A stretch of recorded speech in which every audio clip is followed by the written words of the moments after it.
अल्हम्दुलिल्लाहि रब्बिल आलमीन वस्सलातु वस्सलामु अला सय्यिदिल मुरसलीन अम्मा बाद फ़ाऊज़ु बिल्लाहि मिनश शैतानिर रजीम बिस्मिल्लाहिर रहमानिर रहीम। अस्सलामु अलैकुम वरहमतुल्लाहि वबरकातुहू। Dear students, today we will study classification of living organisms of science of class 8. I hope that you have the book, notebook and pencil. If you don't have anything, please collect it quickly. Now, open your book and chapter classification of living organisms. But first, we have to recite the dua of ilm. Salatu wassalamu alayka ya Rasulullah wa ala alika wa ashabika ya Habibullah. Rabbi zidni ilma. Ya Allah, increase my knowledge. Salatu wassalamu alayka ya Habib ya Nabiullah wa ala alika wa ashabika ya Nurullah. First we have to study the content of this lecture. In this lecture we will discuss the classification on the basis of the origin of life, and in origin of life we will discuss different kingdoms and their characteristics, and we will study that how they are different from each other. पहले हम ये जानते हैं कि ये जो classification science के अंदर की गई ये किस बेस पे की गई और क्या वजह थी. Classification of living organisms took more than a century to decide. इसको एक सदी या 100 साल से ज़्यादा का वक्त लग गया हमें ये डिसाइड करने में कि किस ऑर्गेनिज़म की किस लिविंग ऑर्गेनिज़म की क्या प्रॉपर्टी और उसको एक दूसरे से कैसे मुख्तलिफ माना जाए. In early concept many organism that are different was considered same. पहले के टाइम में बहुत से ऐसे ऑर्गेनिजम्स थे हिस्ट्री के अंदर जो कि डिफरेंट थे एक दूसरे से, लेकिन उनको एक ही माना जाता था. और उसी तरह बहुत सारे एक थे या सेम थे और उनको डिफरेंट माना जाता था. After many years many groups are made to separate और क्लासीफाई ऑर्गेनिजम्स. कई साल लगे इन ऑर्गेनिजम्स को मुख्तलिफ ग्रुप्स के अंदर सेपरेट करने में या उनको डिवाइड करने में. This will help us to study these organisms easily. हमने ये क्लासिफिकेशन क्यों करी? हमने ये क्लासिफिकेशन इस बेस पर करी ताकि इन ऑर्गेनिजम्स को ईजली तौर पे स्टडी किया जा सके. These groups are made on the basis of some physical and biological properties of organisms. और इन ग्रुप की बुनियाद जो रखी गई वो इस बुनियाद पर रखा गया कि इन ऑर्गेनिज्म की फिजिकल और बियोलॉजिकल प्रॉपर्टी को देखकर इनको ग्रुप्स के अंदर डिवाइड किया गया. After that these groups were named differently and classify all of them in a named called kingdom. फिर इनको मुख्तलिफ ग्रुप्स में और डिवाइड कर दिया गया और फिर उनको डिफरेंट नाम दिए गए उनकी प्रॉपर्टी के हिसाब से. और उन सब नाम को एक मेन नाम दिया गया जिसका नाम था किंगडम. यानी कि अब जो ये सारे ग्रुप थे ये एक अम्ब्रेला के अंदर थे जिसका नाम किंगडम था, और इन सब के नाम के साथ फिर ये वर्ड लग गया किंगडम. यानी कि अपने अपनी ग्रुप के अंदर के king. The classification still continues. और आज भी ये क्लासिफिकेशन जारी है.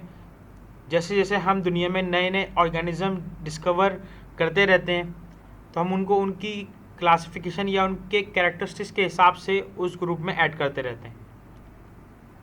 ये चार्ट है आपके सामने कि किस तरह हमने इन किंगडम्स को या इन ग्रुप्स को किस बेसिस पर डिवाइड किया. सबसे पहले अगर हम बात करें तो इसमें सिंपल बात है कि ऑर्गेनिजम्स यानी कि हम सब लोग, फिर वो उन सब जानदारों को दो हिस्सों में डिवाइड किया गया. पहला था प्रोकैरियोट्स और दूसरे थे यूकैरियोट्स. यानी कि ऐसे ऑर्गेनिजम्स जिनके पास ट्रू न्यूक्लियस नहीं है वो प्रोकैरियोट्स कहलाए, और जिनके पास ट्रू न्यूक्लियस था, जिनके पास न्यूक्लियर सेल वॉल थी या न्यूक्लियर मेम्ब्रेन थी, तो उनको यूकैरियोट के अंदर शामिल किया गया और फिर मज़ीद उनको क्लासिफाई करने के बाद ये किंगडम्स वजूद में आए जो आपके सामने मौजूद हैं, किंगडम प्रोटिस्टा, प्लांटी, फंजाई और एनिमिलिया। इनको भी मुख्तलिफ बेसिस पर डिवाइड किया गया है, जैसे कि इनके ऊपर इनकी प्रॉपर्टी शामिल है कि कुछ को सेल वॉल की बुनियाद पर सेपरेट किया गया, कुछ को विदाउट सेल वॉल की बुनियाद पर सेपरेट किया। जो सेल वॉल वाले थे फिर उनको मज़ीद डिवाइड किया गया उनके मोड ऑफ न्यूट्रिशन या मोड ऑफ एक्शन या मोड ऑफ डाइजेशन के अकॉर्डिंग। तो जैसे जैसे हमारे पास ऑर्गेनिज्म आते चले गए हिस्ट्री से लेके या स्टार्टिंग से लेकर अब तक, तो साइंस ने उनको मुख्तलिफ ग्रुप्स में मुख्तलिफ नाम दिए और उनको एक पहचान दी ताकि लोग उनको स्टडी कर सकें और उनको आसानी से क्लासिफाई कर सकें। अब हम सबसे पहले बात करते हैं मदर ऑफ ऑल किंगडम की, जिसको हम कहते हैं किंगडम मुनेरा। ये उन किंगडम्स का ग्रुप है कि जिनके बारे में साइंस की कई थ्योरीज कहती हैं कि इन्हीं से सारे ऑर्गेनिज्म जो हैं वो अल्लाह तबारक व तआला ने by the help of evolution create करे और इन्हीं से फिर हम बाकी लिविंग ऑर्गेनिजम्स हमारे पास वजूद में आए। The monerans are unicellular organisms. ये एक सिंगल सेल के बेस ऑर्गेनिजम्स हैं, प्रोकैरियोट्स हैं। इनके अंदर ना ही तो इनके सेल में ना ही तो माइटोकॉन्ड्रिया है और ना ही दूसरी किस्म के ऑर्गेनल्स। ये अपने आप को सिंगली तौर पर भी रिप्रोड्यूस कर सकते हैं by the help of binary fission और बडिंग। इनके पास सेल वॉल होती है, यानी कि इनके सेल के आसपास सेल वॉल मौजूद है। इनमें एक ख़ास किस्म का ऑर्गन या एक पार्ट है इनकी बॉडी का जिसको हम फ्लैजिला कहते हैं और ये इनकी मूवमेंट के लिए काम आता है। इसका मतलब ये मोटाइल है, ये मूव कर सकते हैं। ये हमारे इन्वायरमेंट या माहौल के हिसाब से बहुत ही बेहतरीन डिकम्पोजर्स हैं और मिनरलाइजर्स हैं और ये मुख्तलिफ मोड ऑफ न्यूट्रिशन भी प्रोवाइड करते हैं, जिसमें ऑटोट्रॉफिक, हेटरोट्रॉफिक, सैप्रोफिटिक और पैरासिटिक शामिल है। इसके अंदर सबसे कॉमन एग्जाम्पल है हमारे पास बैक्टीरिया, जो कि इसी किंगडम से ताल्लुक़ रखते हैं, जिनका नाम है किंगडम मुनेरा। ये एक बैक्टीरिया की पिक्चर है आप, जिसमें हमने ये सारी चीज़ें डिस्कस करी कि इनकी क्या क्या प्रॉपर्टी हैं, इनकी क्या क्या खुसूसियात हैं और इनको इन्हीं बेसिस पर दूसरों से डिफ्रेंशिएट किया गया और एक अलग किंगडम का दर्जा दिया गया। अब हम बात करते हैं किंगडम प्रोटिस्टा की। ये वो ग्रुप है जो ऑर्गेनिज्म कहीं क्लासिफाई नहीं हो पाता, उसको इस किंगडम में एक टेम्परेरी तौर पर रख दिया जाता है। तो ये इस किंगडम का मेनली काम ये है। आइए इसके बारे में पढ़ते हैं कि इसके अंदर मोस्टली यूकैरियोटिक ऑर्गेनिजम्स होते हैं। Can not be classified as a plant, animal और फंगस। जैसे कि मैंने अभी बताया कि इनको जो ऐसे ऑर्गेनिज्म जो कि प्लांट, एनिमल, फंगस या दूसरे ग्रुप में क्लासिफाई नहीं हो पाए, उनको इस ग्रुप में रखा जाता है। इसमें मोस्टली यूनिसेलुलर मतलब सिंगल सेल पर रहने वाले ऑर्गेनिज्म मौजूद हैं, लेकिन उसमें कुछ एल्गी भी मौजूद हैं जो मल्टी सेलुलर या एक से ज़्यादा सेल पर मुश्तमिल हैं। इसके अंदर जो ऑर्गेनिजम्स हैं वो प्लांट या किंगडम प्लांटी से काफ़ी मिलते जुलते हैं, लेकिन क्योंकि ये उनसे कुछ बेसिस पर डिफरेंट है इसलिए ये उनमें क्लासिफाई नहीं हो पाए। जैसे कि उनमें सेल वॉल थी लेकिन उस कंपोनेंट से नहीं बनी थी जिससे प्लांट की बनी थी, और कई इसमें ऐसे ऑर्गेनिजम्स भी हैं जो क्लोरोफिल नहीं बना सकते।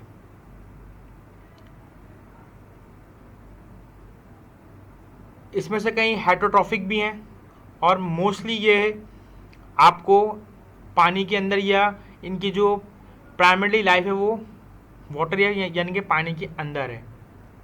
और इसमें सबसे कॉमन एग्जाम्पल हमारे पास सीवीड्स की है। ये इस सीवीड के अलावा और भी ऑर्गेनिजम्स हैं, ये उनकी पिक्चर है जो किंगडम प्रोटिस्टा के मेंबर हैं, जो अब तक कहीं क्लासीफाई नहीं हो सके। अब हम बात करते हैं सबसे डाइवर्स ग्रुप की, जो अपने आप में सबसे ज़्यादा डाइवर्सिटी रखता है, वो है किंगडम फंजाई। यूकैरियोटिक होते हैं, बेहतरीन डिकम्पोजर्स हैं,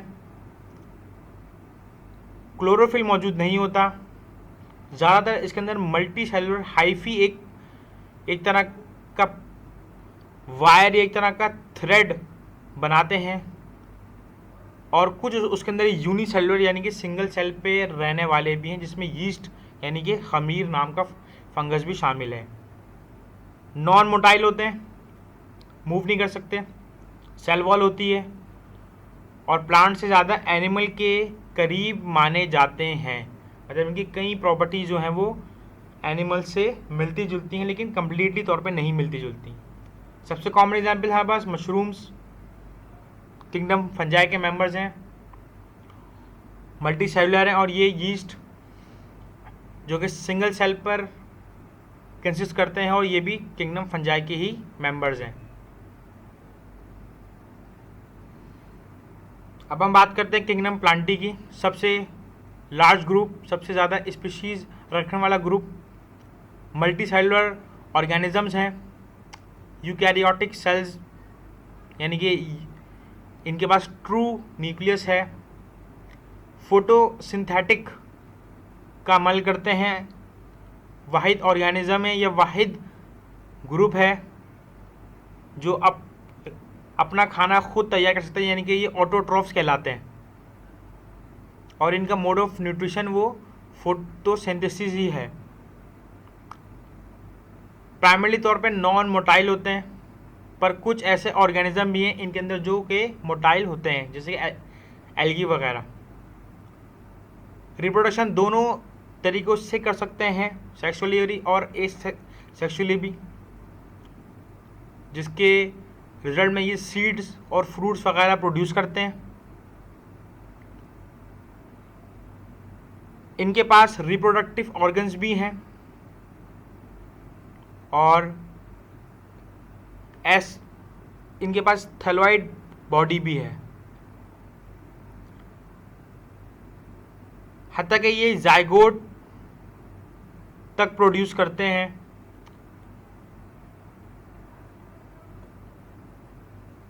इसके अलावा कई ऐसे ऑर्गेनिज्म भी हैं जो कि एम्ब्रियो या जाइगोट प्रोड्यूस नहीं कर सकते।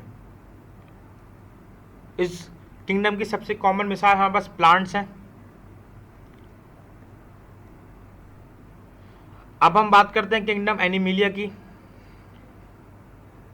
All animals are multi cellular eukaryotic heterotrophs.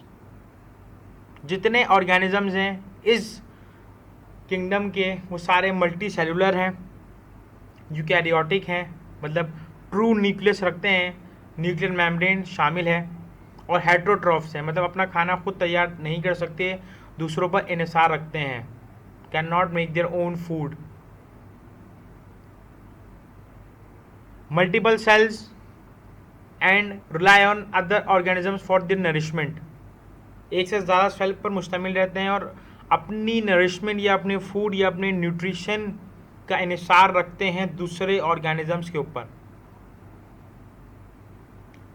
Simple animals can regenerate और grow back their missing parts. कई ऐसे ऑर्गेनिजम्स हैं इनके अंदर कि अगर उनका कोई मिसिंग पार्ट या कोई ऑर्गन मिस हो जाए या डैमेज हो जाए तो वो ये प्रॉपर्टी रखते हैं कि उसको दोबारा रीग्रो कर सकें या इसको रीजनरेट कर सकें। Most animal ingest their food and then digest it in some kind of internal cavity. कई ऑर्गेनिज्म या कई एनिमल इसके अंदर ऐसे हैं जो फूड को निगलते हैं और एक ख़ास प्रोसेस जिसका नाम डाइजेशन है उसके थ्रू अपने फूड को डाइजेस्ट करते हैं और उसके बाद उससे अपनी न्यूट्रिएंट या एनर्जी हासिल करते हैं। दे आर मोटाइल, मूव कर सकते हैं एक जगह से दूसरी जगह। They vary in different shape and sizes, और आपस में काफ़ी डिफरेंस है इनकी शेप और साइजेस के अंदर। मतलब इनमें छोटे से छोटे ऑर्गेनिज्म से लेके दुनिया के बड़े से बड़े ऑर्गेनिजम्स भी शामिल हैं, जिसमें हमारे पास हम खुद ह्यूमन बीइंग भी इसमें शामिल हैं। काउज, हॉर्सेस, लायन, ये सारे जो हैं किंगडम एनिमलिया का ही पार्ट है। हम अगर अपने इस लेक्चर को समराइज़ करें और इसको कंक्लूड करें तो जैसे जैसे साइंस आगे बढ़ती चली गई, हमने चीज़ों को अपनी आसानी के लिए, अपनी स्टडी के लिए मुख्तलिफ क्लासिफिकेशन में डिवाइड करना शुरू करा, और हमने नेचर से बहुत कुछ सीखा, और हम आज भी इसी नेचर से सीख रहे हैं कि अल्लाह तबारक व तआला ने इस दुनिया में किस किस तरह के जानदार पैदा किए हैं। जब हम इन सब किंगडम्स को आपस में एक जगह कंपेयर करके और आपस में एक स्टडी रख के देखते हैं तो हमें ये चीज़ समझ में आती है कि इन ऑर्गेनिजम्स की प्रॉपर्टीज़ एक दूसरे से बिल्कुल डिफरेंट है। ये एक डिफरेंट इकोसिस्टम में रहते हैं,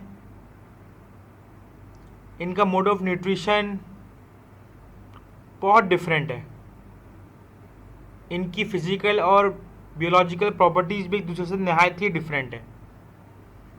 इसमें हमने कई ऐसे ऑर्गेनिजम्स भी देखे जो हमें अपनी नेकेड आई से या हमारे आम आँख से नज़र नहीं आते, लेकिन वो भी इस दुनिया में एग्जिस्ट करते हैं और वो भी एक किंगडम का दर्जा रखते हैं।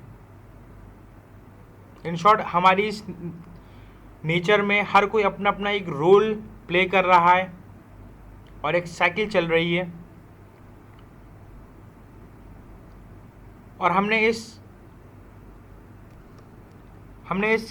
क्लासिफिकेशन से ये भी सीखा कि जब हमने इनको मुख्तलिफ़ किंगडम्स में डिवाइड किया तो हमारे लिए इनकी स्टडी बहुत ही आसान हो गई। आई होप बच्चों आपको ये टॉपिक समझ में आया होगा और आपको ये एग्जाम्पल्स भी इनकी समझ में आई होंगी। In the end, my dear students, I hope that everything I've taught in this lesson is very clear. Revise it at home. May Allah strengthen your memory. Ameen. Jazakullahul khair.